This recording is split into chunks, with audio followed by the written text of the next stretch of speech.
Donc, on va passer à ce moment où des signataires du manifeste et d'autres personnes viennent présenter un petit peu comment ils voient ce qu'on peut faire dans une posture d'objection de conscience, qui n'est pas forcément une posture de refus total.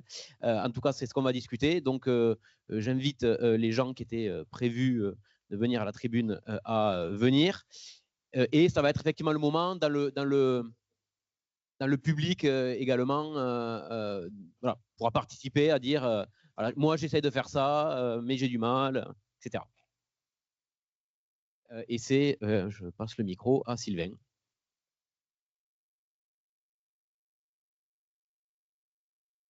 Oui, bah, je vous invite à vous asseoir comme les autres intervenants. Donc, ouais. Donc nous retrouvons plusieurs intervenants et intervenantes de la journée. Nous avons Julien Materne, Université de Pau, qui était là ce matin. Donc, vous les deux? Ok, très bien, super. Émilie Hart et Christophe Caillot et certains des signataires du manifeste. Donc, Julien Carré, professeur à l'INSA, et Laure Vieux, chercheuse à l'IRIT. Écoutez, ce que je vous propose, c'est de prendre un temps pour évoquer en fait concrètement qu'est-ce que vous avez essayé de mettre en place comme résistance, comme autre façon de faire sans l'IA ou en limitant l'IA du coup, et vos retours d'expérience là-dessus. Donc je vous propose d'abord de commencer par Julien, donc si possible sur 5-10 minutes à peu près, 10. Et puis après, on prendra les différents intervenants. On verra s'il y a des questions qui pointent au fur et à mesure. Et voilà. Oui, donc là, je vais parler de mon point de vue, donc enseignant-chercheur à l'université. Mais je vais dire aussi que si on peut faire plein de choses à l'université, on ne pourra pas se sauver tout seul dans notre coin et qu'évidemment, l'un des enjeux, c'est de s'ouvrir au reste de la société. Donc voilà, alors premier point, il y a plein de choses à faire, à mon avis, à l'université. On pourrait essayer de donner raison à Bernard Friot, le sociologue Bernard Friot, qui insiste sur la liberté énorme que nous donne le statut, en tout cas pour ceux qui sont titulaires. Une liberté énorme qui est très paradoxale puisque ça fait à peu près une grosse dizaine d'années que je suis titulaire et j'ai l'impression que plus on est installé et plus on a peur. C'est toujours les précaires qui l'ouvrent et plus on monte et moins les gens sont terrorisés. Alors, il y a plein de choses à faire, mais alors moi je vais rejoindre là pour le coup Nikos dans le fait que il y a des tendances lourdes, anciennes, qui font de nous des robots, hein, qui appliquons des procédures, et on n'est pas obligé de faire ça. C'est pas vrai, on n'est pas obligé. Il y a tout un tas de choses dans les comités de sélection, par exemple, qui sont devenus véritablement, pour ce que j'en sais moi, mais des machines à conformisme. On ne lit même plus le contenu. Voilà, c'est vraiment le nombre d'articles dans des revues en fonction de la cote de la revue. C'est vraiment des critères de plus en plus quantitatifs qui sont utilisés. Et personne n'est vraiment dupe de ça. Ça rend tout le monde très malheureux. Voilà, on pourrait refuser, on pourrait s'engager sur d'autres manières de fonctionner dans les COS, par exemple. Évidemment, refuser la course à la publi, refuser tout ça, refuser de courir comme des petits lapins dès qu'il y a des nouveaux slogans qui sont lancés comme ça par les instituts de recherche. Bon, il y a plein de choses voilà, on n'est pas obligé. Ça, ça a déjà été dit. Après, il faut aussi réfléchir à la rationalisation, enfin ce qu'on appelle rationalisation. Les universités sont gérées comme des entreprises, mais malgré tout, ce ne sont pas des entreprises. On peut s'opposer. Donc là, par exemple, il y a la suppression de postes de secrétaires. On concentre les secrétariats, on fait des plateformes. Donc tout ça participe en fait à une taylorisation. Effectivement, après, l'IA arrive comme une solution miracle et c'est très difficile de résister. Donc résister à ce qui est appelé rationalisation par nos dirigeants. La contrainte budgétaire étant juste un outil managérial là-dessus. Hein, tout le monde a bien compris ça. Et après, d'une manière générale, je dirais que ce qui est très important, c'est d'interrompre ce que Jacques Ellul appelle le terrorisme feutré de la technologie. Ce qu'on entend tout le temps, partout. La technologie arrive, ça va donner des solutions, et ceux qui ne sont pas d'accord, c'est pas grave, et ceux qui veulent pourront s'en saisir, il n'y a pas de problème fondamental.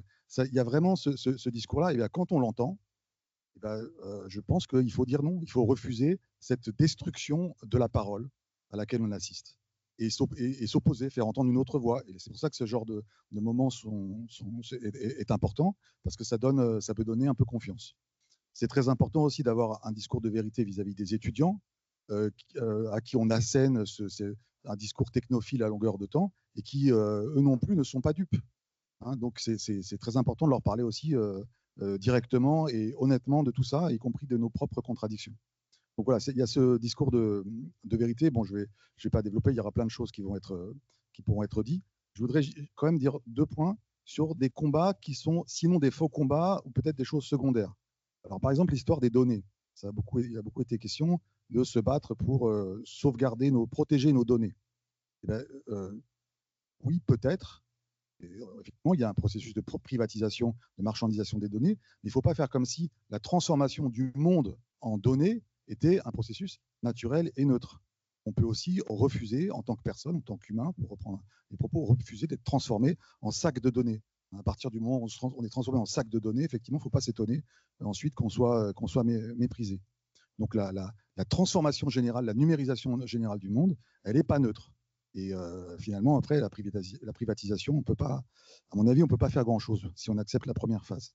Et deuxième point, la question des biais. On entend beaucoup, y compris chez les chercheurs, qui veulent s'engager pour essayer de réduire les biais qui sont fondés sur des préjugés, je ne sais pas quoi, préjugés de classe, préjugés de genre, préjugés raciaux, etc.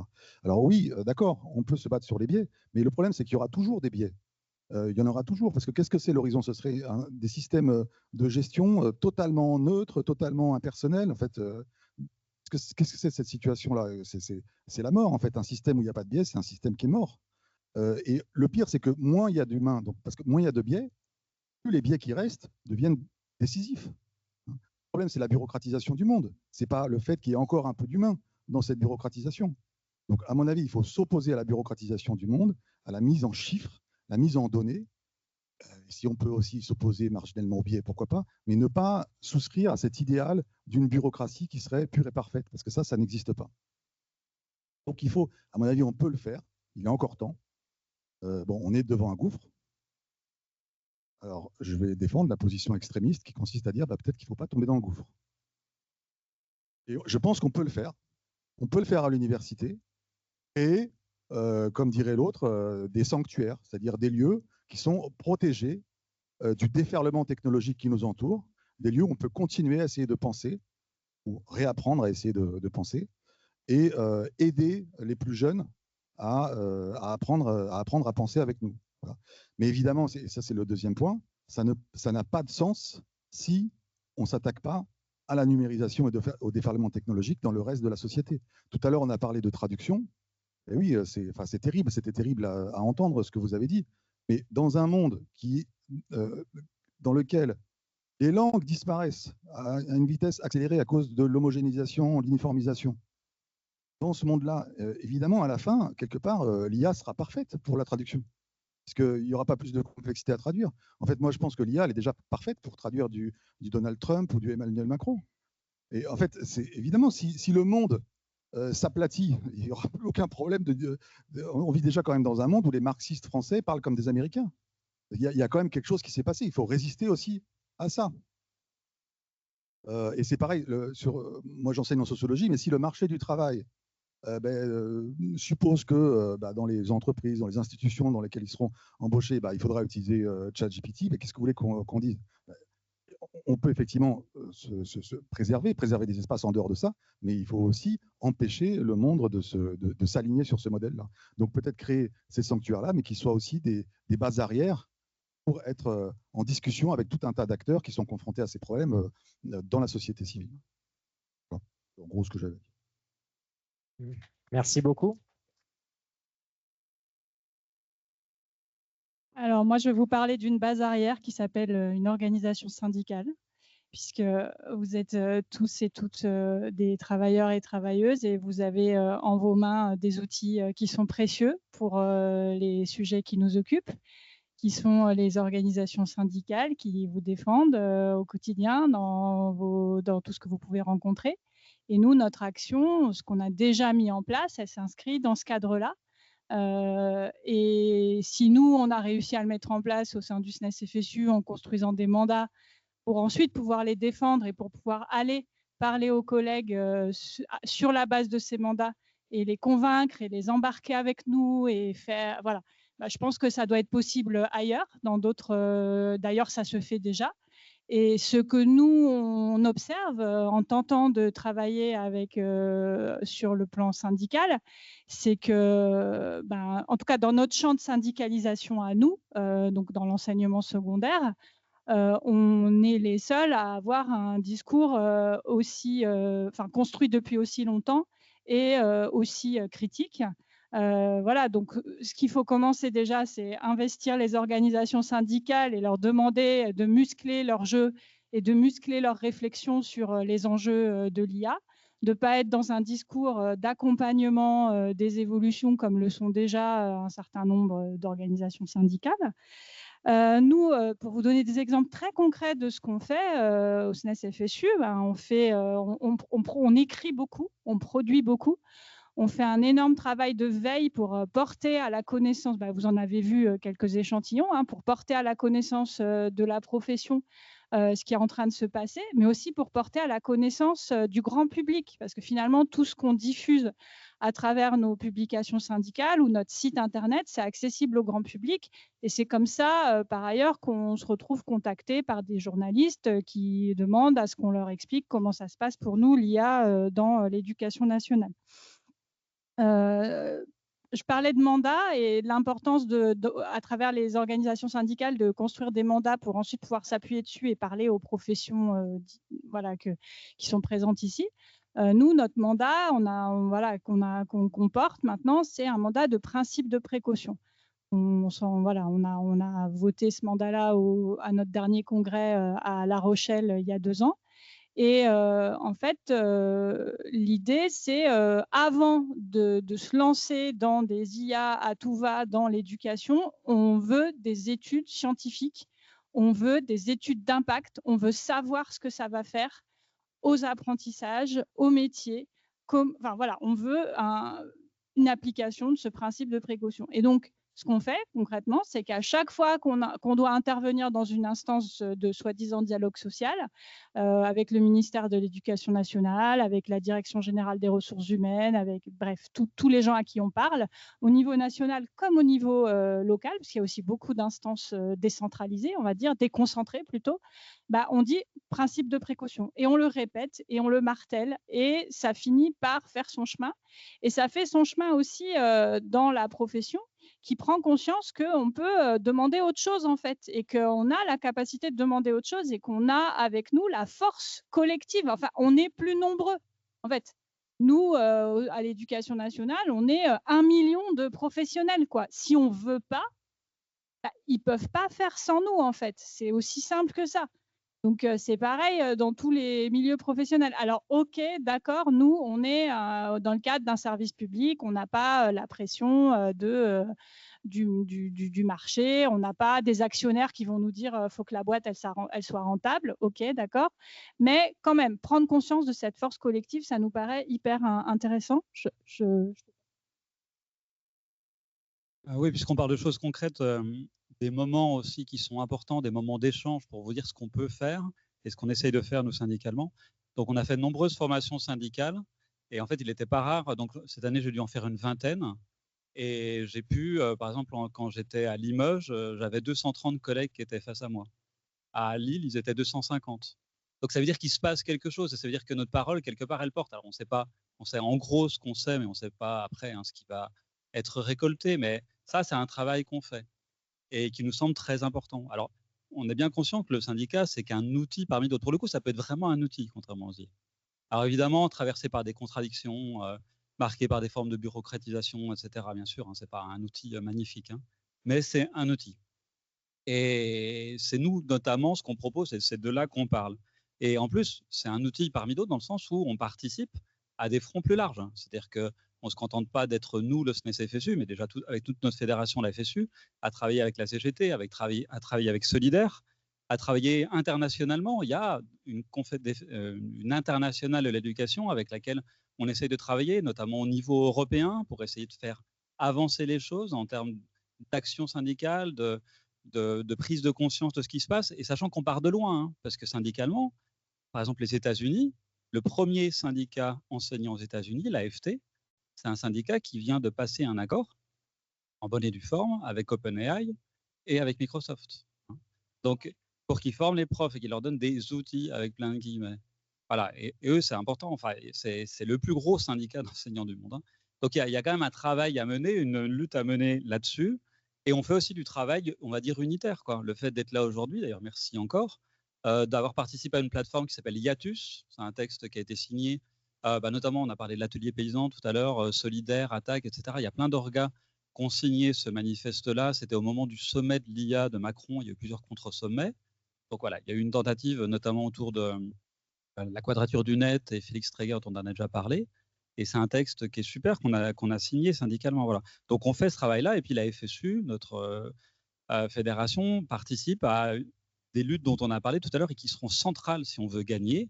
C'est les luttes sur le terrain, notamment contre les data centers. Voilà. Parce que là, il y a quelque chose qui, en termes de conjonction des luttes, de matérialité de ce qui se passe, peut nous permettre, je ne dis pas que ça va forcément réussir, hein, mais peut nous permettre de fédérer pas mal de force, de résistance, pour en effet, moi aussi, hein, je suis d'accord, je dis qu'il ne faut pas plonger dans le gouffre, même si ça paraît un peu extrémiste.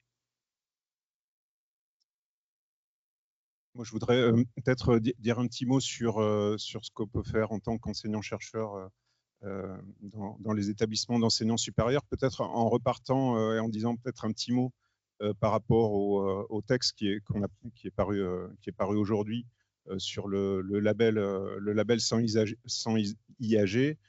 Finalement, si on repart de cette vague de l'IAG qui est en train de commencer à nous submerger, ce qui me paraît important, c'est d'essayer d'aménager des îlots de résistance à l'IAG partout là où on peut. Donc, dans ce texte, on dit essayez déjà de s'identifier les uns les autres entre les créateurs et créatrices de contenu, les gens qui vont avoir accès à ces contenus pour déjà identifier ces productions humaines. Donc ça, c'est de manière générale, ça peut être fait dans beaucoup de milieux professionnels.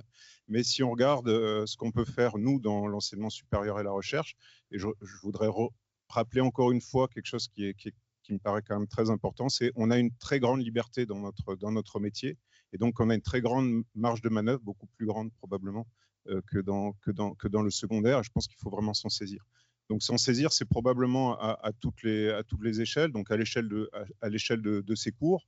Voilà, du coup, quand on a commencé à réfléchir à l'IAG, j'ai commencé à modifier la manière dont je considérais cette technologie et le rapport aux étudiants. Donc, en début de cours, j'avais pu discuter avec les étudiants de pourquoi je leur demandais de ne pas utiliser l'IAG dans le cadre d'un cours.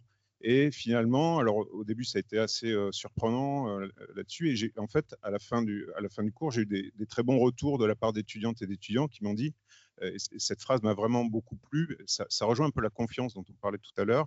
C'était, en fait, on est hyper content d'avoir réussi à faire ça sans utiliser l'IAG, parce que c'était quelque chose de compliqué et en fait, on n'avait pas forcément confiance qu'on pourrait réussir. Et il y a ce mot vraiment qui a été prononcé. On est content d'avoir réussi à le faire sans IAG, et vous nous avez montré qu'en fait, on pouvait le faire sans.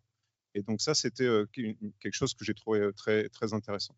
Après, la deuxième chose sur laquelle j'aimerais insister, c'est dans les établissements d'enseignement supérieur, on a à chaque fois des règlements des études, des conseils, etc. Alors, je rejoindrai un petit peu ce que tu disais tout à l'heure. Investissons ces conseils et allons porter des voix critiques dans ces conseils sur l'IAG, en essayant de faire passer des choses peut-être qui peuvent paraître toutes simples, mais qui sont à chaque fois des petites pierres, du genre un truc tout con, mais qui est tout simplement d'écrire noir sur blanc que l'utilisation de l'IAG pour la rédaction de rapports ou de tout contenu à destination d'évaluation de l'enseignement supérieur à la recherche est interdit, de la même manière que le plagiat est interdit. Ça fait des années qu'il est écrit noir sur blanc dans les règlements des études, le plagiat est interdit. On rajoute juste le plagiat et l'utilisation de l'IAG est interdite. On fait passer ça dans les conseils des études et ça, c'est quelque chose, c'est des petites victoires qui sont accessibles. Si on regarde des victoires qui sont à mon avis accessibles et qui nécessitent peut-être un petit peu plus de coordination, mais qui restent possibles, c'est d'essayer d'avoir un bastion d'utilisation sans IAG qui reste le doctorat. C'est-à-dire, on a parlé ce matin du fait qu'on commence à voir vraiment les ravages que fait l'utilisation de l'IAG sur la formation de nos doctorantes et doctorants. Et hasard du calendrier, pas plus tard qu'il y a 2 jours, j'ai été confronté à mon premier comité de suivi de thèse où j'ai eu des références hallucinées, l'écriture de toute une partie écrite par ChatGPT, c'était la première fois. Et donc, oui, ces choses-là arrivent et on peut essayer, en fait, de faire passer au niveau des écoles doctorales l'interdiction de l'utilisation de l'IAG. Alors, j'insiste bien, à la fois pour les doctorantes et doctorants, mais également pour les encadrants et les encadrantes. Puisque là, pour l'instant, on commence à avoir des chapitres de thèse qui peuvent être en partie écrits par l'IAG, mais on va avoir aussi des rapports de soutenance bientôt, des rapports d'évaluation de thèse, etc. Donc, je pense que c'est hyper important, et ça rejoint peut-être ce qui a été dit ce matin, qui est une symétrie de traitement pour que ce soit juste. C'est-à-dire que nous, on s'engage à ne pas utiliser l'IAG dans le cadre de l'enseignement supérieur et de la recherche et de l'encadrement de nos doctorants et de l'évaluation des thèses. Et on demande la même chose finalement à nos doctorantes et doctorants. Et ce qui est intéressant, pourquoi je dis que c'est à mon avis une victoire qui est accessible, c'est accessible parce qu'en fait, c'est nous qui avons la main là-dessus. C'est pas le ministère, c'est pas le gouvernement, c'est pas Blanquer, c'est en fait, ces décisions-là se prennent régionalement ou localement à l'échelle de ville dans les écoles doctorales. Et les écoles doctorales, c'est qui? C'est nous, c'est vous, c'est vos collègues, c'est votre voisin ou voisine de bureau. Et donc, ça veut dire qu'on peut faire du lobbying au sein des écoles doctorales pour faire passer ce truc-là. Et donc, j'invite tout le monde à son niveau, à aller essayer de faire passer ça au niveau des écoles doctorales pour que, à la fin, si on arrive à faire ça dans toutes les villes, finalement, on ait réussi à exclure l'utilisation de l'IAG du domaine de l'étude doctorale. Je pense que c'est une victoire accessible. Et donc, je vous invite à essayer de faire ça à votre niveau. Voilà, j'ai terminé. Alors moi, je vais parler d'une expérience très petite échelle et de la recherche. Alors c'est assez complémentaire de ce qui a été dit.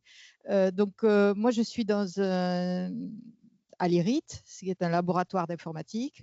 Je suis dans le département d'intelligence artificielle et dans une équipe qui est à cheval sur la représentation des connaissances et le traitement automatique des langues. Et beaucoup de mes collègues utilisent et travaillent sur des LLM. Donc, je suis un peu dans le cœur de ce... Enfin, pas moi personnellement, mais je suis dans une équipe qui travaille là-dessus. Et une de mes ambitions, c'est quand même de faire prendre conscience l'ensemble de mes collègues, et ça, c'est ce que nous faisons tous ici, hein, donc à travers nos tribunes et tout ce qu'on diffuse. Donc, j'ai aussi une position dans le laboratoire qui me permet de diffuser ces informations. Mais au niveau de mon équipe, j'ai beaucoup de chance parce que mon équipe déjà a une culture de la discussion régulière des affaires, de ce qu'on fait au niveau scientifique entre nous. Donc, avec cette culture-là, qui est une culture bienveillante, on peut discuter. Et j'ai une autre chance, c'est que, en fait, les gens qui mettent les doigts dans le cambouis des LLM sont parmi ceux de mes collègues au niveau du laboratoire d'informatique qui sont le plus conscients de ce que ça veut dire, donc des biais, des impacts, et donc de la nécessité de faire le moins impactant possible. Et ils ont cet objectif-là, tous mes collègues. Mes collègues de mon équipe. Ce n'est pas le cas dans l'ensemble du laboratoire. Et donc, à ce niveau-là, moi, j'ai la chance de pouvoir avoir essayé d'avoir une discussion, de dire, et l'ensemble de l'équipe l'a accepté, d'avoir un débat au long cours, hein, toutes les 2 semaines. Et on a commencé par dire, chaque fois qu'on va démarrer un projet de recherche, que ce soit un projet formalisé ou juste voilà, comme ça, eh bien, on doit se poser la question soi-même de pourquoi on le fait, hein, donc la fameuse question pourquoi fait-on de la recherche, n'est-ce pas, et donc de l'articuler sur bien sûr les avantages et aussi les inconvénients, les risques qu'il y a derrière, de le présenter en équipe et avec l'objectif d'enrichir avec la critique, enfin la discussion avec les autres membres de l'équipe, d'enrichir cette réflexivité sur la nature de nos recherches. Et bien, enfin, moi, je suis très touchée du fait que voilà, mon équipe accepte de jouer ce jeu-là. Je ne sais pas jusqu'où ça ira, mais et donc toutes les équipes n'ont pas cette structure-là. Mais là où c'est possible, voilà, je propose que, pas forcément par rapport à l'IAG, puisque là c'est vraiment ça, c'est les LLM, mais peut-être en général. Pourquoi fait-on de la recherche? Voilà. J'ai eu l'autorisation de Sylvain de m'ajouter sauvagement au panel pour donner aussi une illustration personnelle sur la question que faire, cette fois-ci en lien avec l'enseignement. Donc, il fallait que je me présente également. Donc, je suis Guillaume Carbou et je suis, moi, enseignant-chercheur en sciences de l'information et de la communication dans un IUT. Le ministère a demandé à tous les IUT d'intégrer dans leur formation un volume horaire sur la formation à l'IAG. Et dans notre spécialité, moi, c'est la spécialité gestion administrative et commerciale des organisations, a été envoyé sur la liste de tous les enseignants-chercheurs enseignants dans cette spécialité une proposition de participer à la construction de ce cours. J'ai levé la main, j'ai dit mais moi j'aimerais bien y participer avec mon point de vue d'objection de conscience, etc. Donc moi j'ai plutôt cette ligne-là, et s'il y en a qui veulent avoir une autre ligne, on pourra discuter, ce sera super chouette. Et étonnamment, en fait, tous les gens qui ont voulu participer des quatre coins de la France, c'est les gens qui étaient sur la même ligne. Donc on s'est retrouvé en fait à produire cette fiche de ressources de cours sur l'IA, et la forme qu'on lui a donnée, c'est une forme, et voilà, ça rejoint ce que disait Nikos tout à l'heure, de analyse critique du numérique. Voilà, donc c'est la fiche ressources, le programme national des IUT dans notre formation dit explicitement que sur la partie IA, on n'apprend pas à prompter, mais on apprend à prendre du recul sur les enjeux éco-sociaux, politiques, liés non seulement à l'IA, mais plus généralement à la numérisation du monde. Voilà, donc des fois, voilà, il y a des bastions de résistance et des choses qui se créent aussi. En fait, on a des alliés dans plein d'endroits insoupçonnés, et lever la main et le dire, des fois, ça permet de créer ce genre de choses. Je voulais rajouter là-dessus, pour les personnes qui sont en école d'ingénieur, la CTI va bientôt faire passer des textes, ou a déjà fait passer des textes sur le fait qu'il allait falloir former nos étudiants à l'IAG dans toutes les années, etc., avec un volume d'heures minimal. Et donc, même pour les objecteurs de conscience à l'IAG, je pense qu'il faut investir ces endroits en disant oui, moi je vais former à l'IAG, aucun problème, vous en faites pas, et de monter un cours critique là-dessus. Donc, je pense que c'est une très bonne opportunité. Ouais. Ne désertons pas, oui, merci. Laure. Oui, exactement. C'est l'occasion de rappeler qu'il y a quand même une distinction entre l'objection de conscience et la désertion. L'objection de conscience, c'est de refuser d'aller à marche forcée, mais de prendre le temps de réfléchir, pas forcément, légèrement en marge, mais pas complètement en dehors. Juste un point sémantique. Je crois que ça peut être l'occasion du coup d'ouvrir un peu à des contributions de la salle, s'il y a, et peut-être des questions aussi. Merci beaucoup déjà pour ces témoignages qui, je trouve, déjà voilà, rassure un petit peu, peut-être. Est-ce qu'il y avait… Vas-y, Olivier. J'ai une question de clarification par rapport à Julien. Quand tu as dit que ça serait une victoire de mettre une interdiction sur les chartes. Et moi, je sais pourquoi tu penses que c'est une victoire, mais peut-être ça mériterait d'être explicité. Ça peut sembler contradictoire avec ce que Élise disait, qu'en fait, interdire, ça ne sert à rien parce qu'il va y avoir cette volonté de tricher derrière et tout. Et voilà, est-ce que tu peux préciser pourquoi ça te paraît quand même important d'interdire, que ça soit écrit que c'est interdit? Alors là, tu me prends au dépourvu. Tu peux faire la clarification. Tu es capable de faire les questions, les réponses. Je peux faire la réponse que tu m'as donnée la dernière fois quand tu étais un petit peu plus près. Ce que je voulais dire, la mise en scène. Pour quand même préciser, mais je te laisserai compléter ma réponse. Non, ce sur quoi j'aimerais vraiment insister, c'est pour pas justement être trop large sur on ne doit pas utiliser du tout l'IAG même dans des travaux de recherche. J'insiste bien sur quelque chose qui pour moi est le périmètre dont on est en train de parler, c'est déjà la rédaction. Voilà. Et déjà, je dis pas que c'est le but ultime et que j'aimerais pas que ce soit plus grand. Mais je dis que défendons déjà un truc qui est pas d'utilisation pour la rédaction du manuscrit, pour la rédaction de l'état de l'art, parce que alors attention, la rédaction de l'état de l'art, laissez-moi vous dire que d'ici quelques années, donc déjà obtenons que pour la rédaction de l'état de l'art, les références bibliographiques hallucinées, etc., je vous fais le pari qu'on va en bouffer pendant quelques années. Donc essayons de défendre ça déjà. Du coup, je vais compléter avec la réponse que tu m'avais donnée la dernière fois et qui paraissait intéressante, qui était de dire c'est pas parce qu'on n'a pas les moyens vraiment de vérifier que l'interdiction sera respectée qu'il ne faut pas interdire. En disant ben voilà, nous on juge que ça c'est néfaste, c'est négatif et on le met du côté des choses interdites, même si on n'a pas les moyens de vérifier derrière. Oui. Comme le plagiat, je pense que personne ici n'a passé le PDF d'une thèse dans un logiciel anti-plagiat. Si, enfin moi jamais. Mais on peut interdire le plagiat sans pour autant le vérifier. Amélie ? Je sais pas, il est toujours là, Monsieur Gratton ou pas? Ah oui.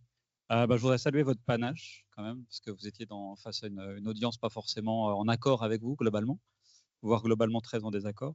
Bon, après, il y a des choses. Voilà. Je voudrais reprendre vos mots, mais juste en pensant un peu contre moi-même. C'est Nikos qui proposait ça. Mais en faisant une analogie, et plutôt que de prendre l'IA, je vais prendre la junk food, mais en reprenant vos mots. Nos élèves et nos étudiants, les étudiantes mangent beaucoup de junk food. C'est vrai. Hein. Donc, c'est la base de tout. Donc, ça, c'est le réel. Donc, il serait naïf de refuser la junk food, en fait. Et d'ailleurs, on soigne les gens avec la junk food, sans doute. J'imagine des gens qui ont vraiment très très faim, on leur donne à manger. On peut les soigner comme ça. Et pour cela, je reprends vos mots, il est important d'expérimenter la junk food pour bien vivre la vague de la junk food. Il faut former nos jeunes à la junk food en négociant leur interaction avec la junk food. Il faut labelliser la junk food. On peut penser à une filière, alors vous n'avez pas exactement dit ça, mais c'était l'idée, une filière souveraine, éthique de la junk food. Une junk food de confiance, on pourrait faire tout ça. Ou alors, on pourrait dire qu'en fait, c'est pas une bonne idée, parce que écologiquement, sanitairement, etc., c'est vraiment pas bon, et ça nous mène dans le mur, et que notre discours à nous, en effet, c'est pas parce qu'on va dire aux élèves, à nos élèves, moi je suis avec des lycéens, qui sont pourtant, je suis dans un bahut qui accueille plein de sportifs de haut niveau. C'est pas parce qu'ils vont au McDo, qui est à 300 mètres du bahut, que je vais leur dire, écoutez, vous avez raison. D'ailleurs, on n'est pas allé voir le cuistot en lui disant, mon gars, maintenant, tu refais toute la cantine en t'adaptant à la junk food. Parce que regarde, ils vont manger ça, c'est leur base. Donc, il faut leur parler sur leur terrain de la junk food. Quoi. On leur tient un discours qui est un discours issu de ce qu'on sait scientifiquement de ce que fait cette bouffe-là, de comment elle est produite, aussi bien en termes écologiques qu'en termes sociaux, d'exploitation des travailleurs, des travailleuses. Et du coup, notre rôle, c'est de dire non, en fait. C'est pas une bonne idée. Et de dire, il existe plein d'autres manières. Et il faut vous préserver de la junk food. Il faut être capable de cuisiner, de vous nourrir sans recours à ces trucs-là. Et vous voyez, l'analogie avec l'IA, elle est assez évidente. Et je pense qu'on devrait avoir cette... C'est ça notre rôle aussi, et c'est ça que devrait faire l'institution. C'est-à-dire, il y a quelque chose qui est pas possible là-dedans. Et ce qui est naïf, c'est de croire que le monde dans lequel on est, il va durer bien longtemps. Quoi. Que le monde de l'IA, il va durer bien longtemps, sauf à accepter une destruction totale de ce qu'est la société, la démocratie, de ce qu'il en reste en tout cas.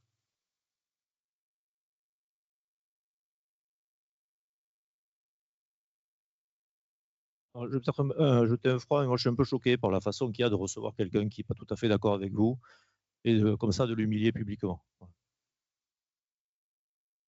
C'est pas très démocrate pour des gens qui se mettent vraiment au-dessus du lot en termes de démocratie. On va quand même. Alors, je suis désolé, mais je réponds. J'aime pas trop le ping-pong, mais c'était de l'ordre de la boutade déjà. J'ai commencé à dire qu'il y avait une forme de fougue et je suis sincère. Ok. Non, c'est un désaccord en fait. Je vous propose d'avoir l'avis de l'intéressé. C'est pas du tout dans mon intention en tout cas. J'aurais pu répondre sur un autre domaine, en effet, mais je le... Merci beaucoup. En fait, ouais, pardon.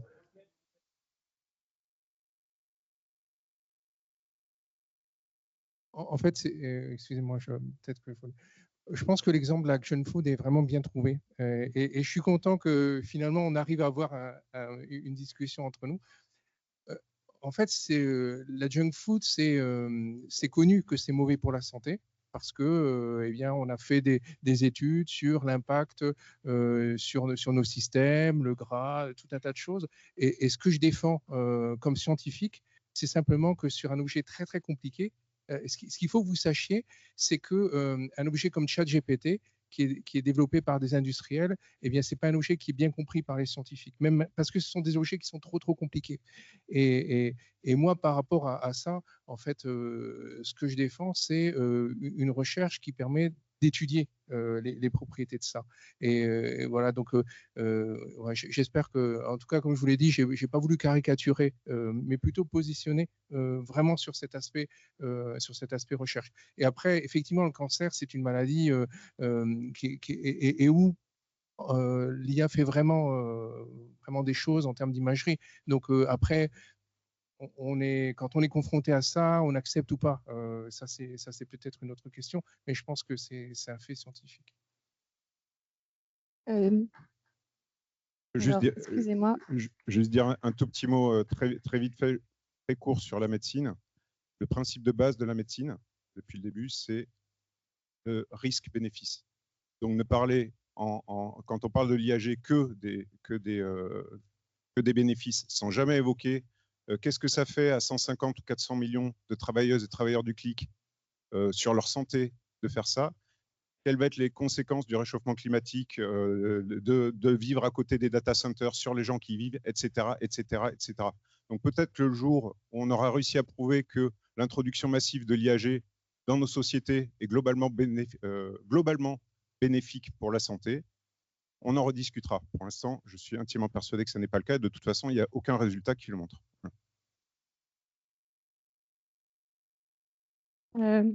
Bonjour, alors moi je suis traductrice, je ne suis pas enseignante et je voulais faire remarquer qu'il y a un mot que je n'ai pas entendu, c'est le mot de logiciel. Vous êtes peut-être en quête de solutions, on est en train de parler des solutions, mais maintenant qu'est-ce qu'on fait? Et je me dis, est-ce qu'on ne pourrait pas se rappeler qu'il y a 4 ans, il n'y a même pas 4 ans en fait, c'était novembre 2022 la sortie de ChatGPT. Alors bien sûr que ça existait avant, mais le grand public s'est rendu compte que ça existait en novembre 2022. Donc ça veut dire si vos étudiants ont 20 ans, quand ils en avaient 16, c'est-à-dire il n'y a pas si longtemps que ça, ils ne s'en servaient pas parce qu'ils ne savaient pas que ça existait. Et il y a tout un environnement informatique qui n'a pas disparu, qui existe encore. Je ne sais pas quel est votre métier. Je suis sûre que les bibliothécaires travaillent avec l'informatique tous les jours et n'ont pas forcément besoin qu'il y ait de l'IAG dedans. Je suis traductrice, je travaille avec des logiciels de traduction assistée par ordinateur. Ce n'est pas de l'IAG, c'est des logiciels qui m'aident à assurer la cohérence de mes choix terminologiques, mais qui ne traduisent pas à ma place et il n'y a pas un gramme d'IAG dedans. Et donc, un des angles pour se demander, et maintenant qu'est-ce qu'on fait? Je vous inviterai peut-être à vous demander qu'est-ce que je peux déjà faire, moi, dans mon travail, et qu'est-ce que je peux encourager mes élèves à faire avec des logiciels, avec l'informatique, mais pas l'informatique d'après 2022, l'informatique d'avant 2022, qui a déjà des capacités énormes avec lesquelles on peut déjà faire énormément de choses, avec lesquelles on a déjà fait progresser la recherche. C'est-à-dire que moi, je suis un peu atterrée par cette manière qu'a l'IAG de jeter un voile de fumée sur tout ce qui a été fait en informatique pendant les 70 dernières années. Voilà, c'était juste ma petite pierre à l'édifice. Merci. Comme on l'a dit, l'IAG, ça pose une question là, sur la manière d'enseigner, sur la manière de faire la recherche. Comme le collègue qui est parti l'a proposé, pourquoi pas, là, j'ai l'impression qu'on est en train de se renvoyer la balle, qu'on a perdu le fil rouge de que faire, enfin, trouver des solutions, etc. Et donc, je pose la question, je me lève pour les personnes derrière et je suis désolée pour les organisatrices. Est-ce qu'on peut se faire là un vote, savoir si on a envie peut-être de se mettre en petits groupes, de réfléchir à des solutions, faire un partage de ce qu'on pratique déjà. Et on a 35 minutes devant nous, c'est On peut peut-être décider de prendre plus, je ne sais pas. Mais enfin, voilà, qu'on discute et qu'on sorte des amphis. Enfin, voilà, les amphis, c'est aussi un endroit où c'est très descendant. C'est une proposition. Je ne sais pas si les organisateuristes... Oui, il y a du plutôt oui. Ce que je vous propose, si vous êtes d'accord pour qu'on fasse des petits groupes, vous levez les mains en l'air. Si vous n'êtes pas d'accord, ça sera vers le bas. Et si vous vous en foutez, vous pouvez mettre au milieu.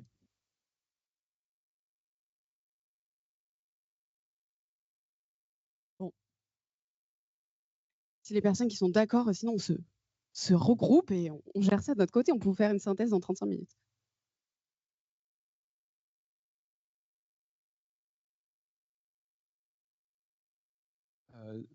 Pardon, si je puis. Ce matin, j'ai parlé en tant que chercheur. Je voulais maintenant juste prendre la parole en tant que traducteur. C'est pas pour reprocher, tout le monde utilise DeepL, etc. Je sais pas, c'est pas le sujet. Juste pour rappeler que c'est pas qu'une question intellectuelle, il y a un réel problème social. Et nous, les traducteuristes, le savons très bien, plus que tout le monde, parce que nous avons la distinction d'exercer le premier métier de l'histoire, d'avoir été détruit par l'IA générative. Et donc, malheureusement, la société s'en fiche des traducteurs, s'en fiche au moins des journalistes. Donc, ce ne sera pas les traducteuristes et les journalistes, et peut-être même les enseignants, qui vont constituer peut-être la masse critique qui va un jour vraiment agiter les choses. Mais je pense que mais on peut répéter toutes ces critiques, on peut rabâcher ces critiques, mais sans action, il n'y a pas grand-chose, ça ne sert à rien. Donc, pour reprendre les propos des enseignants, merci à Amélie Hart et à Christophe Caillot, juste pour insister sur l'importance de la force collective. Il ne s'agit pas d'avoir tort ou d'avoir raison dans cette affaire, mais de s'organiser et même de s'imposer. Merci. Alors, je reviens juste sur la proposition qui a été faite. Il n'y a pas eu de... Je ne sais pas, moi, je n'ai pas vu un consensus clair sur le fait... Pardon ? Oui, c'est une très bonne idée. On vient de me souffler peut-être, ce serait une idée à prolonger sur un autre événement en plus petit groupe. Je serais frustrée, je suis obligée de partir là, mais effectivement, organiser des ateliers en petits groupes et faire des partages justement d'actions là-dessus, ça serait super.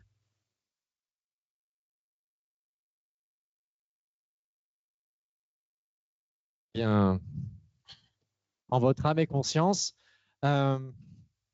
Non, blague à part, je ne sais pas si les personnes veulent aller commencer à réfléchir en préparation si vous voulez. Sinon, je vous propose de continuer encore un peu la session plénière si des questions restent en suspens, si les intervenantes veulent continuer à réagir.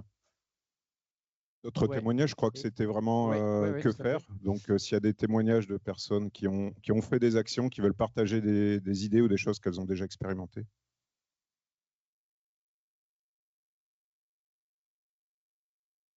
Alors donc moi j'interviens sur dans 3 établissements universitaires et donc là je vais parler avec ma casquette d'enseignant en géopolitique. Donc là typiquement j'ai déconstruit, c'est extrêmement compliqué, mais j'étais tout à fait d'accord avec Julien, voilà ce qu'il disait tout à l'heure. Déconstruire quand on voit en fait aussi par le biais en fait donc des biais et des positionnements notamment de discours dominants. Je vous donne l'exemple des étudiants en live en cours. Je leur avais demandé de travailler sur l'impact du conflit israélo-palestinien en Amérique du Sud, avec notamment des gouvernements comme l'Argentine et autres. La réflexion qui a été donnée, les étudiants, qu'est-ce qu'ils ont fait face à ça? Ils se sont dit, waouh, là, on va essayer de gagner du temps. Donc, ce qui a été dit ce matin par rapport à la confiance et par rapport à essayer de réentamer un dialogue, les étudiants se sont rendus compte que ChatGPT leur disait en gros que c'était un conflit entre 2 États. Donc là déjà, en fait, quand on partait sur cette question-là, ça m'a permis d'entamer une conversation avec les étudiants sur le discours, sur les rapports de domination et finalement, en fait, de passer par la déconstruction de l'objet lui-même en fait et de l'outil. Comme disait, je crois que c'était Élise tout à l'heure, ça a été une super expérience, puisqu'après tout de suite, par rapport à la liberté en fait qu'on a en cours, cette application-là en fait, elle est passée par d'autres moyens. Le moyen, c'est le retour à la carte. Le moyen, c'est le retour aussi à essayer de mettre en parallèle des luttes concrètes, c'est-à-dire en fait l'accès à l'eau, par exemple, tout simplement, et à la fois en fait contester et remettre en question l'utilisation de l'IA, mais globalement de tout. Hein. Enfin, c'est un ensemble. C'est pas que le numérique, c'est vraiment aussi l'exploitation des ressources pour la façon dont on consomme et dont voilà, notre rapport à l'alimentation. Et donc, c'était juste pour expliquer que la question qui ont été suggérées tout à l'heure sur l'éducation populaire, la pédagogie critique, la déconstruction et aussi essayer de mettre en rapport en fait avec d'autres enseignements et d'autres enseignants. Et en tout cas, l'aspect collectif me semble essentiel. Enfin, seul, ça a été dit, en fait, seul, je pense que on peut y arriver, mais à un domaine, un domaine très restreint. Mais dans tous les cas, au niveau géopolitique, au niveau carte et tout, je pense que là, c'est énorme ce qu'il faut travailler, et notamment en essayant de mettre en parallèle les luttes. Ça a vachement bien marché. Et finalement, j'ai eu très peu d'étudiants qui ont utilisé l'intelligence artificielle à la fin. Donc là, je me suis dit, waouh, il y a peut-être quelque chose à revoir, quoi. Voilà, avant le gouffre.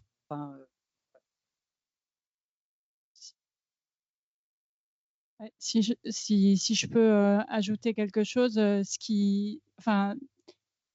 moi j'ai beaucoup de respect pour l'éducation populaire et ses objectifs et ses méthodes. On peut faire beaucoup aussi au sein de l'enseignement public de la maternelle au bac en fait. Et en fait, ce qui nous aiderait, puisque j'ai affaire à un parterre d'enseignement, d'enseignants et enseignantes du supérieur, ça serait que quand il y a des changements de programme dans le secondaire, on est les spécialistes, les enseignants-chercheurs qui s'intéressent un peu plus à ce que on va nous mettre dans nos programmes et à ce qu'on va nous demander d'enseigner. Parce que nous, je vous parle en tant aussi qu'avec Christophe, on est co-responsable du groupe Histoire Géo du SNES. Donc, on va aussi intervenir quand il y a des changements de programme et dire en gros, vous avez fait de la merde, c'est n'importe quoi sur le plan scientifique ou même sur le plan didactique. Mais on est un peu tout seul, en fait.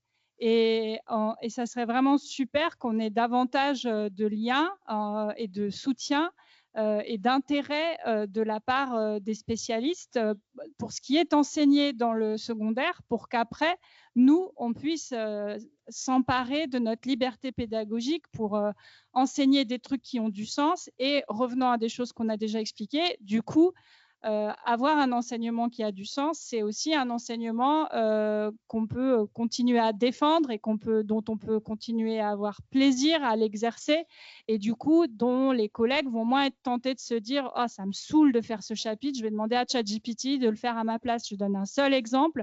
Moi, je comprendrais tout à fait le ou la collègue d'histoire-géographie qui, un jour ou l'autre, a demandé à ChatGPT de lui faire son cours sur les espaces productifs en France. Voilà, il y a un moment où on est tous, on n'en peut plus de ce chapitre qui est à la fois au collège et au lycée. Mais à un moment, si on avait eu des gens qui nous avaient aidés à pousser et à influencer l'inspection générale, le ministère, enfin tout ce que vous voulez, pour qu'on ait des programmes avec des trucs un peu plus intéressants à enseigner, on n'en serait pas. Juste avant qu'on continue le tour de témoignages, une simili-annonce. On voit que la chaleur continue de monter, les gens commencent parfois tranquillement à partir. Donc peut-être annoncer à la lumière des réactions qu'il y a eu tout à l'heure qu'on va essayer avec la Techopole peut-être d'organiser un second temps de réflexion en plus petits groupes selon des modalités à penser.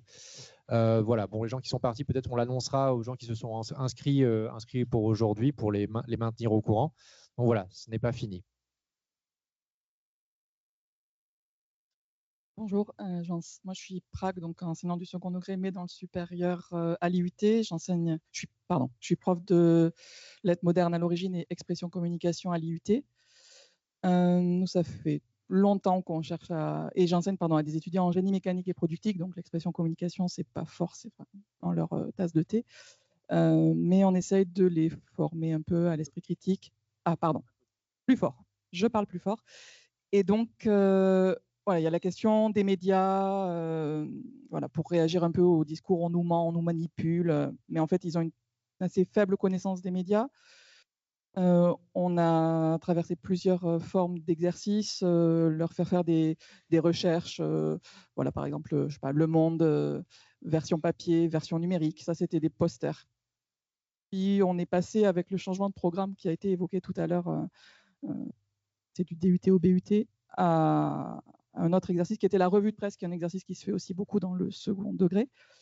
Et évidemment, donc première année super, et puis depuis 2 ans, c'est la cata. L'année dernière, on a eu de tout en termes d'aberration sur ce que peut produire l'IA. C'était catastrophique, avec des étudiantes en l'occurrence, qui sont capables de dire qu'elles ont acquis de l'esprit critique dans l'année, alors qu'elles ont, en ayant prononcé des énormités simplement en lisant un résultat tiré avec l'IA.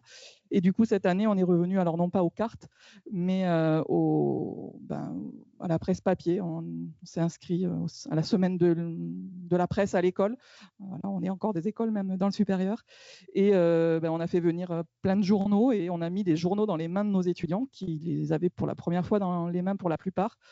Et notamment, on a eu des retours de redoublants qui ont vécu l'exercice de la revue de presse l'année dernière et qui, cette année, nous ont dit « Waouh, mais c'était hyper intéressant. » Voilà, ils ont passé 3 heures à avoir des journaux dans les mains, à entendre voilà, que ça pouvait être différent de lire Libération et La Dépêche. Et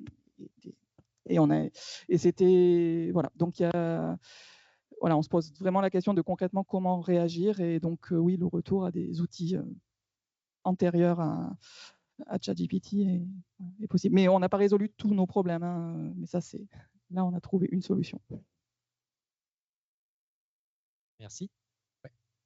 Oui, je suis chercheur en écologie évolutive et je voudrais revenir sur l'idée de refuser d'être transformé en sac de données. Parce que bien sûr, c'est une idée que je partage, mais en même temps, il me semble que c'est l'objectif de la science moderne de transformer le monde en sac de données. On a commencé par le monde physique. Moi, j'ai vu au cours de ma carrière les organismes vivants transformés en sacs de données, et donc c'est assez logique que les humains soient transformés aussi en sacs de données. Et de ce point de vue-là, il me semble que l'IA est vraiment l'aboutissement normal des développements de la science moderne. Donc, je me demande vraiment comment on peut arriver à critiquer l'IA sans critiquer la science moderne. Et je pense que, moi, j'y arrive vraiment pas. Donc, s'il y a des suggestions d'arriver à séparer les deux, mais pour moi, ça fait vraiment partie du même système, de la même philosophie. C'est forcément quelque chose qui est beaucoup plus profond à remettre en cause, puisque l'IA générative, comme ça a été dit de nombreuses fois, ça date de 2022, alors que la science moderne, on a tout le temps trempé dedans. On a toujours enseigné que c'était ça ce qu'il fallait faire, que c'était le mieux, etc., que c'était la supériorité de l'Occident sur le reste du monde, etc. Donc, c'est forcément beaucoup plus difficile à contester, mais est-ce que ce n'est pas nécessaire pour pouvoir contester sérieusement l'IAG? Donc, voilà, c'est mon questionnement. S'il y a des gens qui peuvent apporter des éléments de réponse.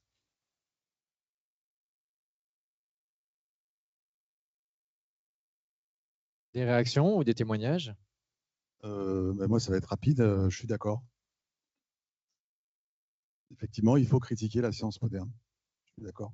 Et la critique de l'IA doit déboucher naturellement sur une critique de la science moderne.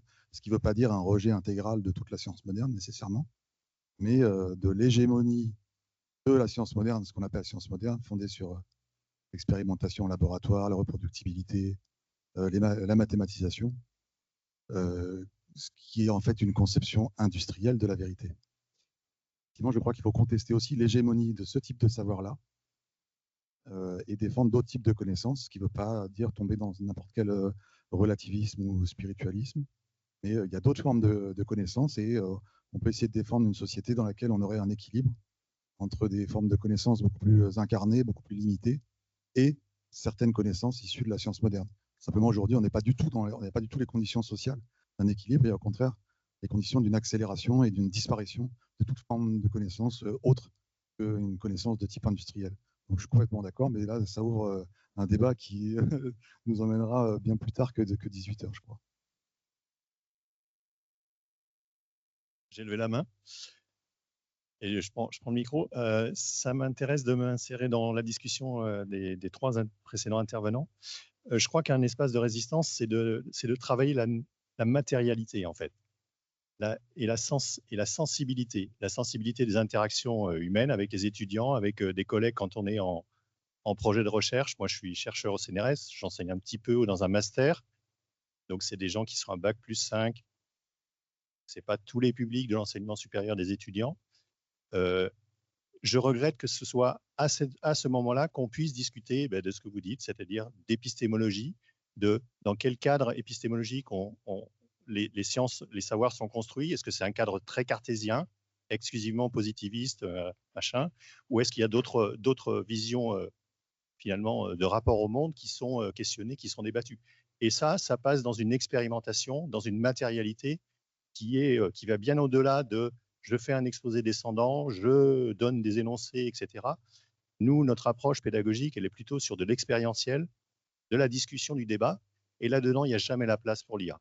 C'est-à-dire, c'est simple. Ce ne sont pas les conditions dans lesquelles l'IA peut prospérer. Et de fait, c'est un espace de résistance.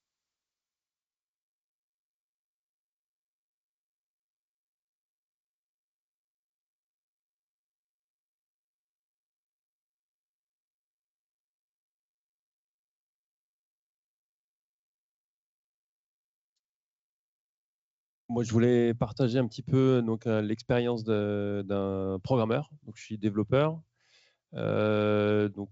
J'interagis, je fais partie du groupe Calcul, donc c'est un réseau métier au niveau national, et donc on a des relations fortes avec le bureau. Et donc, je voulais juste vous partager un petit peu quelque chose qu'on a vécu assez récemment. Donc à l'intérieur du groupe, on a quelqu'un avec qui je m'entends très bien, mais qui est fasciné en fait par l'outil, parce que ça évolue très vite, parce qu'il code beaucoup plus vite. Enfin voilà, il a vraiment une fascination à ce truc-là. Et à l'inverse, il y a des gens qui sont plutôt. Alors moi, je suis plutôt réfractaire. J'ai signé l'objection de conscience, donc voilà, ça frite assez fort quand on en parle. Et puis il y a plein de gens entre les deux en fait. Et on est à un point de bascule. En tout cas, je sens un point de bascule dans mon métier. Il y a des gens qui ne s'y sont pas encore mis, qui voient les gens qui s'y sont mis et qui voient des gains de productivité, qui voient des choses qui doivent corriger aussi, qui voient aussi la charge mentale. Bon, c'est pas clair, mais en tout cas, ils ont envie de s'y mettre, quoi. Et donc, il y a une discussion qui est partie de quelqu'un qui voulait s'y mettre. Bon, alors, par quoi je commence, etc. Alors là, et c'était parti, oui, alors faire ci, ça, machin, etc. Ouais, et donc, alors à mon petit niveau, donc j'ai réussi à interrompre la discussion, dire oh, stop, les gars, réfléchissez dans quoi, voilà, j'ai parlé un petit peu donc de ce système technique, quoi, socio-technique, voilà, plutôt que d'un outil, quoi. Et ça a permis donc d'arriver à la conclusion du mais oui, là, donc le gars disait mais on est à un tournant, je veux voir ce qui se passe en fait avec cet outil. Et moi je dis oui, on est à un tournant, oui, c'est la fin de l'humanité à moyen terme, quoi. Oui, en effet, c'est un tournant, quoi, mais donc faut pas toucher à ça, les gars. Et donc ça a permis de refroidir. On va voir, je les vois en juillet pour de vrai, quoi. Mais je crois, enfin, le témoignage donc donc j'ai oublié son nom là dans son laboratoire d'informatique. En tout cas là, moi je suis pareil, je suis au front, enfin entouré de gens qui utilisent ça. Aujourd'hui, j'en suis résolu à ça en fait. Je peux pas faire beaucoup plus. Peut-être discuter, essayer de créer des espaces de discussion à l'intérieur du labo, mais je sais pas trop comment communiquer. Je me vois pas envoyer un mail sur la liste générale du labo, quoi. Enfin, si vous avez des outils, s'il y a des expériences dans ce sens-là, je suis preneur également.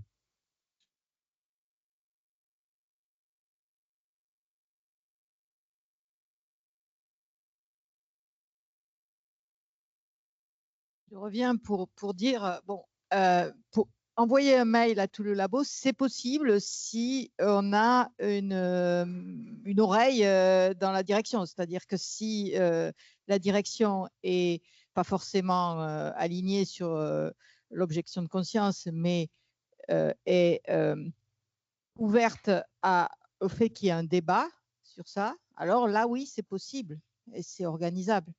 Maintenant, malheureusement, dans les laboratoires de recherche, beaucoup dépend de la position de la direction. Il y a des fois, on a de la chance, des fois, on en a moins. Pour revenir quand même sur la difficulté de faire évoluer en interne la recherche, il faut savoir que si on reste dans le moule du jeu, de la course à la publi, la carrière, etc., en fait, c'est très difficile de sortir de ce qu'impose l'état de l'art, quoi. Voilà, il faut se comparer à l'état de l'art, il faut toujours faire plus pour pouvoir pour que la publication soit acceptée. Ça, c'est quand même compliqué, hein. Donc, c'est pareil. Enfin, même si on a la liberté académique, les règles du jeu font que finalement, si on reste dans les règles du jeu, si on ne change pas, si on ne bifurque pas, etc., ben, c'est difficile de faire autrement.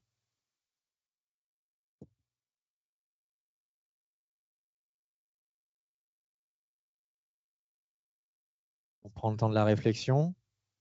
Bon, juste un commentaire, désolé, j'ai pas expérience à partager, mais juste de rebondir sur les résister, de devenir un sac à données, juste pour dire que, et je pense qu'on est tous d'accord que c'est très très très difficile. Ça dépend de jusqu'à quel niveau vous voulez chercher, mais si on ne voulait pas, si on veut pas Google ni comment s'appelle Mac et tout ça sur les téléphones smartphones, et si on refuse les smartphones, aujourd'hui, ça veut dire vous n'avez pas accès au compte bancaire, vous ne pouvez pas ni ouvrir votre garage si vous habitez dans un bâtiment, plein de choses.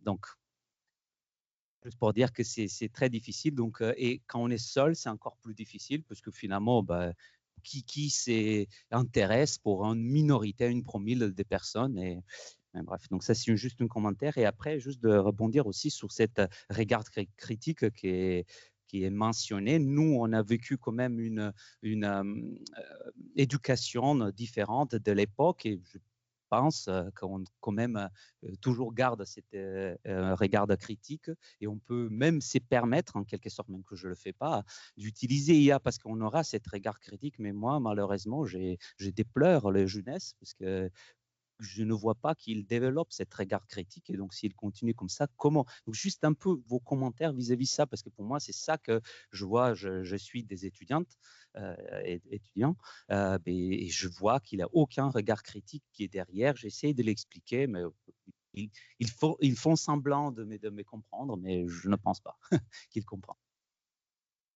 Moi, je voudrais juste pas pour les étudiants, parce que je ne connais pas la situation des étudiants, mais je répondre pour la situation des élèves que moi je connais, en fait, donc des lycéennes et lycéens. Il faut pas sous-estimer l'effet de ras-le-bol, en fait.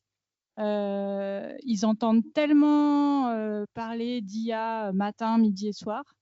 Ils ont tellement avalanche de discours qui leur expliquent qu'ils vont devoir faire avec, que c'est le monde de demain, que c'est eux, les jeunes, qui vont devoir vivre avec l'IA, que l'IA c'est formidable et qu'avec ça ils vont faire plein de choses. Enfin, il y a un effet boomerang qui fait qu'il y en a un certain nombre, ils en peuvent plus et ils le disent en fait, y compris des lycéennes et des lycéens, sans forcément théoriser, politiser, etc. Mais juste, on n'en peut plus de l'IA, on en a marre. Et moi, ce que je me dis, c'est que c'est à nous, en tant qu'enseignants et enseignantes et adultes qui les entourons, de cultiver ça et de se servir de leur ras-le-bol pour en faire quelque chose d'un peu plus construit et politique, quoi. Ouais, je voulais rebondir sur ce que vous avez dit, mais c'est au niveau justement, la question qui a été posée ce matin. Sur les jeunes chercheurs qui sont en train d'être formés, qui font une thèse comme moi en ce moment, pendant que l'IAG arrive et qui constatent que tous leurs collègues doctorants utilisent pour divers usages et parfois je ne sais pas lesquels. Et comment on fait quand en fait, voilà, on n'a pas encore cet esprit critique, on n'a pas encore intériorisé le métier, incorporé, et on ne sait pas ce qu'on n'apprend pas quand on va l'utiliser. On croit qu'on va l'utiliser de manière maligne, alors qu'en fait, on n'a pas le regard critique de quelqu'un qui a, je sais pas, 20 ans de métier. Enfin, moi, je fais de la sociologie des sciences, du coup. Et voilà, je me suis posé beaucoup de questions sur la retranscription d'entretien, parce que je voyais qu'il y avait des débats, mais sur est-ce qu'il fallait utiliser ou pas la retranscription automatique. Donc j'ai un peu réfléchi dans mon coin, mais moi, ce que j'aurais besoin, donc je sais pas si c'est quelque chose qui pourrait être fait dans les ateliers que vous pourrez imaginer à la Técopole, mais d'avoir justement l'expérience de chercheurs seniors sur ce que j'apprends pas quand j'utilise l'IAG, et enfin voilà, si je peux l'utiliser de manière critique ou si en fait il n'y a rien à en tirer. Et c'est pas parce que je veux l'utiliser évidemment, mais c'est la situation de précarité qui fait que en fait faut publier. Enfin, vous connaissez la chose, mais c'est la situation de précarité qui fait que c'est difficile pour moi de pas l'utiliser, de me permettre de faire de la résistance alors que j'ai pas de poste. Voilà.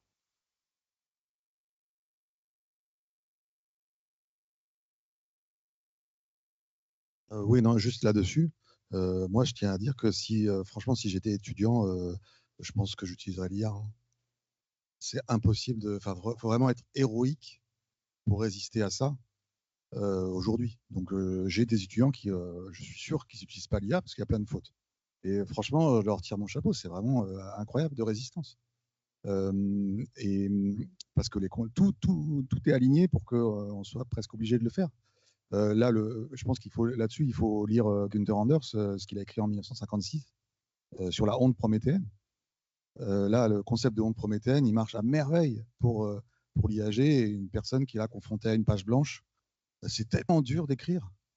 On arrive là, on écrit laborieusement une phrase qui n'est même pas tellement correcte grammaticalement, on ne sait pas très bien, on n'est pas sûr. Et alors qu'en 2 secondes, on a quasiment tout le travail qui est fait, qui donne l'apparence d'être parfaitement adéquate aux critères. Enfin, c'est comment résister à ce truc-là. Et donc, la plupart des étudiants, ils font, même les thésards, hein, ils font une espèce de mixte. Soit ils l'utilisent avant, puis ils adaptent un peu, soit ils commencent par écrire, et puis après ils passent quand même l'IA pour lisser. Évidemment, tout le monde l'utilise. Moi, je pense que quasiment tout le monde l'utilise. Je ne vois pas comment c'est possible. Donc, du coup, notre travail à nous, mais effectivement, quand on l'utilise, on ne développe pas notre cerveau que si on ne l'avait pas utilisé. Ça, il y a tout le travail de Nicolas Carr depuis 20 ans, je trouve ça assez brillant, hein, l'américain Nicolas Carr là-dessus. Et puis par ailleurs, en plus, quand on est sans arrêt sur les écrans, ça rend très malheureux. Enfin, là aussi, il faut lire le travail de Jonathan Haidt, Génération anxieuse. Et là, on voit qu'il y a des effets. Là, pour le coup, on demandait des études scientifiques. Les effets de la généralisation des réseaux sociaux sur les jeunes générations américaines et aussi européennes, ça se lit vraiment dans les courbes d'augmentation des hospitalisations, des automutilations, de l'anxiété. Enfin, c'est impressionnant. En fait, on a tout sous les yeux. On a tout sous les yeux. Évidemment qu'il faudrait protéger les enfants et les adolescents de ces trucs-là. Donc, par ailleurs, nous, à l'université, qu'est-ce qu'on pourrait faire? C'est très difficile. Hein, c'est les conditions dans lesquelles il ne puisse pas être possible, tout simplement, d'utiliser l'IA. C'est ça, parce qu'en fait, qu'est-ce qu'on fait quand on utilise l'IA? On simule. Et c'est comme si un jeune footballeur, au lieu de faire les exercices physiques pour s'entraîner, acquérir de la technique, etc., c'est comme s'il le faisait à la console. S'il le fait à la console, c'est joli. Mais pendant ce temps-là, il ne devient pas un bon footballeur. Mais en fait, c'est exactement la même chose pour la pensée. C'est qu'il faut en passer par la difficulté, par l'erreur, par le travail laborieux, la répétition. Il faut en passer par là, sinon on ne peut pas l'acquérir, tout simplement. Et donc, c'est ça. Ça, je pense qu'en plus, les étudiants comprennent très bien.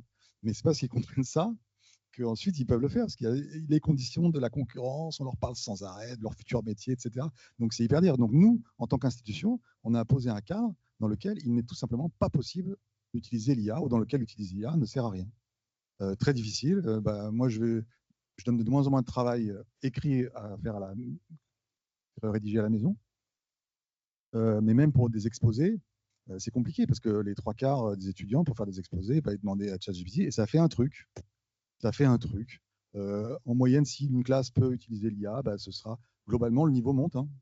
Si on juge le niveau par l'évaluation de la production, le niveau monte. C'est un truc moyen, à peu près correct. Ça monte, sauf que c'est une catastrophe. Et là, moi, pour les exposés, j'en suis à interdire l'usage d'un support papier pour délivrer l'exposé en cours. C'est-à-dire que je leur dis, voilà, vous venez, et vous avez travaillé le truc chez vous, et vous avez juste le texte sous les yeux. Et là, vous nous dites ce que vous avez compris du texte. Il faut avoir travaillé, éventuellement, ils vont peut-être demander à l'IA, mais de toute façon, s'ils ne l'ont pas intériorisé, incorporé, ce savoir, ça se verra, ils ne pourront pas faire un exposé.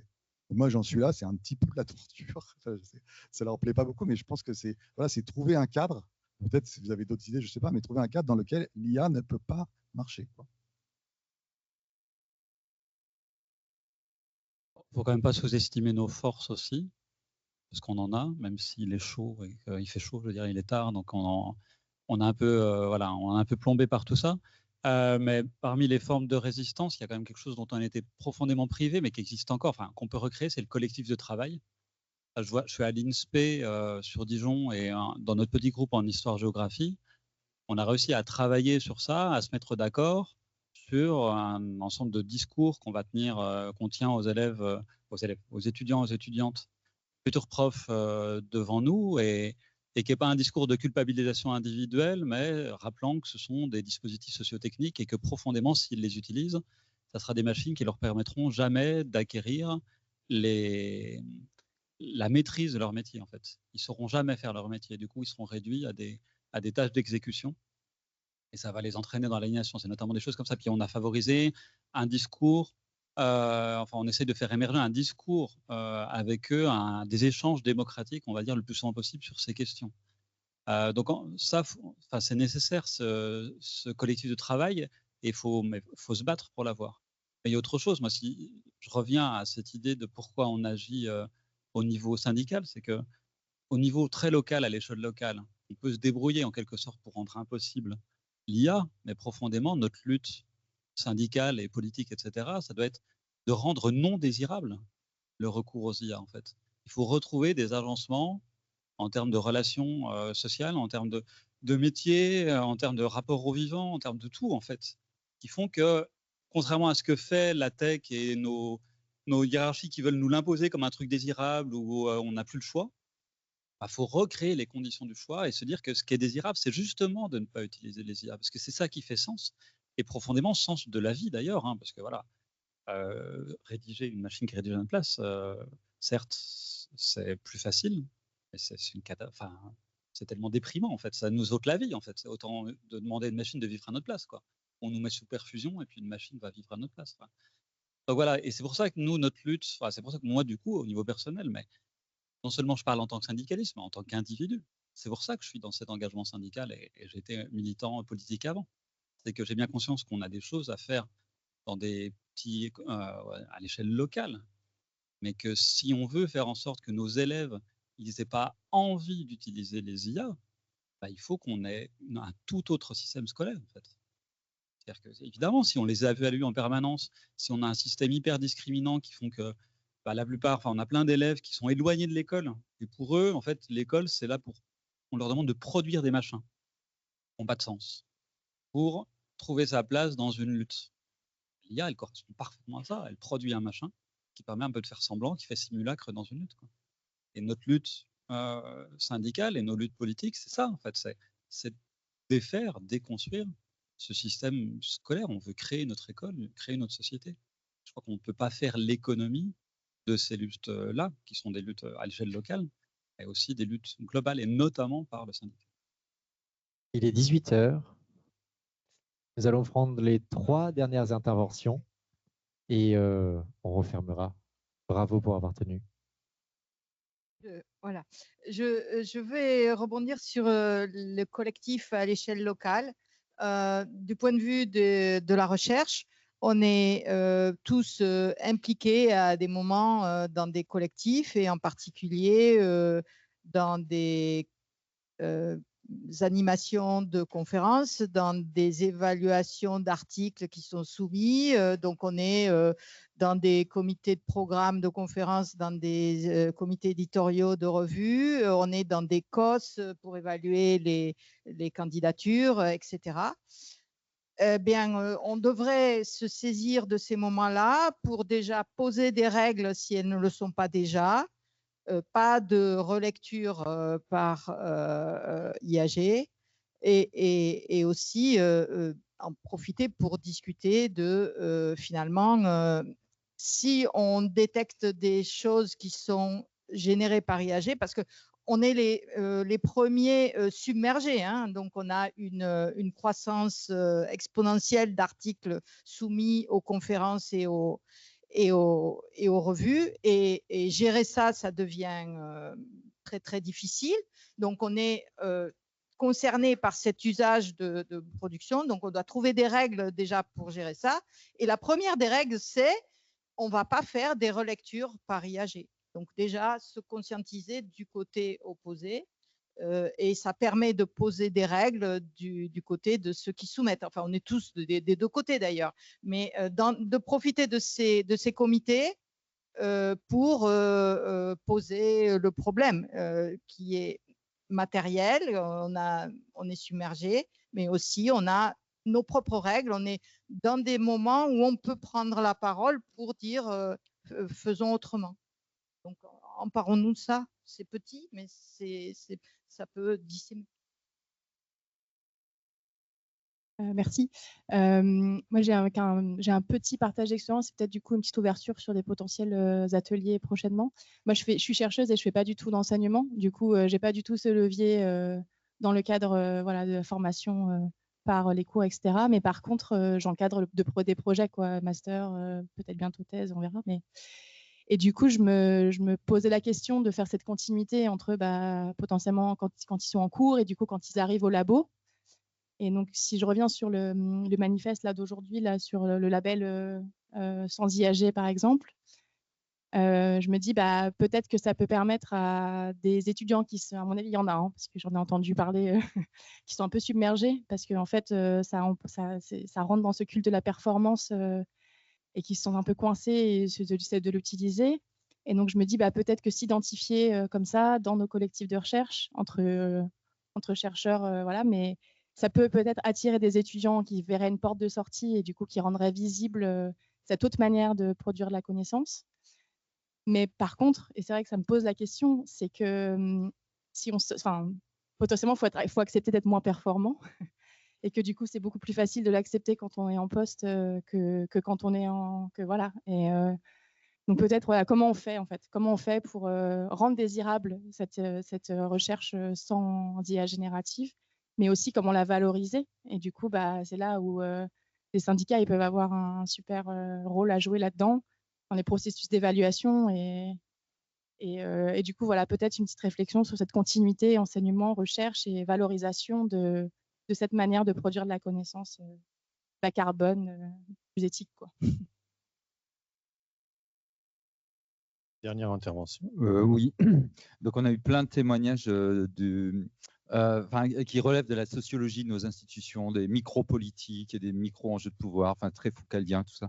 Très bien, mais là, si on allait un peu plus haut, maintenant on gagnait en généralité, on a la chance d'avoir des syndicalistes. Il se trouve que par hasard, vendredi, il y a Marine Tondelier là, qui est à Gaillac, peut-être on pourra lui parler. Je veux dire, voilà, il y a une élection présidentielle qui arrive.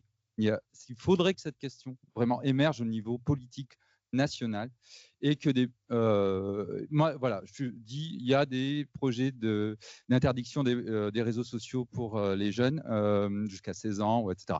Pourquoi ne pas poser la question de l'interdiction de l'IAG à tout mineur? Jusqu'à 18 ans, tu n'as pas à utiliser l'IAG, il faudrait prouver comme pour les sites porno, quoi. C'est comme du porno. Il faut que tu prouves que tu as plus de 18 ans pour accéder à de l'IAG. Déjà, ça réglerait pas mal de problèmes si c'était respecté. Dans les lycées, voilà, vous n'auriez plus ces problèmes-là. Et après, évidemment, au niveau universitaire, eh bien, faire que, généraliser les chartes, là, comme dit Julien, niveau master, niveau doctoral, interdiction d'avoir de l'IAG. Tu as de l'IAG, tu as 0, c'est du plagiat, hop, au revoir. Etc. Mais alors évidemment, c'est facile à dire, c'est pas facile à mettre en place, mais il faut le faire émerger au niveau au niveau politique. On est auditionné là, comme Aurélie, par le Sénat mardi. Donc là, il faut vraiment faire passer ces questions-là au niveau des sénateurs. Voilà, si on voit Marine Tondelier, on va lui en parler, etc. Que les partis de gauche se positionnent clairement là-dessus et en tant que syndicalistes, qu'on relaie aussi cette parole. Voilà, faire monter tout ça en généralité, le faire accéder à un débat national qui puisse être discuté lors des présidentielles. Moi, à mon avis, il n'y a que comme ça qu'on pourra vraiment aller vite et fort. Parce que là, attendre que nos micro-décisions au niveau de nos micro-labos, micro-machins, chacun, voilà, on est dans des logiques où ça va être noyé par les enjeux beaucoup plus forts, capitalistiques, évidemment. Donc, qu'en pensez-vous? Je ne sais pas, est-ce que c'est jouable? Voilà. Eh bien, je crois que sur cette belle question d'ouverture, qui rend la tâche encore plus immense et peut-être excitante quand même, oui, on verra si Marine est sensible la semaine prochaine, la semaine prochaine à ça. Et ben, je crois qu'il est temps d'être frustrant à mon tour et de vous dire qu'on va arrêter ici. En fait, j'aimerais vraiment au nom de la Técopole, hein, des organisatrices, remercier tous les intervenants, intervenantes et les participants.